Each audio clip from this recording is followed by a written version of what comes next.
ایک زمانے میں اوک کے ایک لمبے درخت کی شاخوں میں اونچے ایک آرام دہ چھوٹے گھونسلے میں ایک ماں چڑیا اور اس کے 3 بچے رہتے تھے۔ ماں چڑیا اپنے بچوں سے بہت پیار کرتی تھی اور اپنا پورا دن ان کے لیے کھانا جمع کرنے اور انہیں الفاظ سکھانے میں گزارتی تھی۔ ایک دن جنگل میں تیز ہوا چل رہی تھی جس نے اوک کے درخت کی شاخوں کو ہلا کر رکھ دیا اور چھوٹے گھونسلے کو آگے پیچھے گھومنے کا سبب بنا دیا۔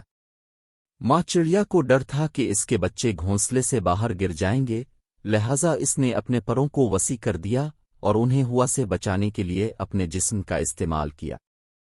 ہوا چلتی رہی، لیکن ماں چڑیا نے اپنے بچوں کی حفاظت کے لیے اپنی پوری طاقت استعمال کرتے ہوئے مضبوطی سے تھامے رکھا۔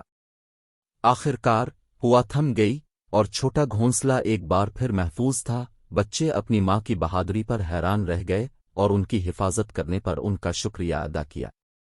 ماں چڑیا مسکرائی اور ان سے کہا کہ وہ ہمیشہ انہیں محفوظ رکھنے کے لیے موجود رہے گی، چاہے کچھ بھی ہو۔ اس دن سے بچے مضبوط اور زیادہ پر اعتماد ہو گئیں، یہ جانتے ہوئے کہ ان کی ماں ہمیشہ ان کی حفاظت کے لیے موجود تھی۔ انہوں نے الفاظ سیکھا اور جلد ہی اپنے آس پاس کی دنیا کو تلاش کرنے کے لیے گھونسلہ چھوڑ دیا، لیکن وہ اپنی بہادر ماں کو کبھی نہیں بھولتے تھے اور اکثر ان سے ملنے کے لیے اوک کے درخت پر واپس آ جاتے تھے۔ ماں چڑیا اپنے بچوں پر فخر کرتی تھی اور انہیں مضبوط اور آزاد پرندوں میں بڑے ہوتے دیکھ کر خوش ہوتی تھی، اور وہ جانتی تھی کہ چاہے وہ کہیں بھی جائیں، وہ ہمیشہ اس محبت اور تحفظ کو یاد رکھیں گے جو اس نے انہیں دیا تھا۔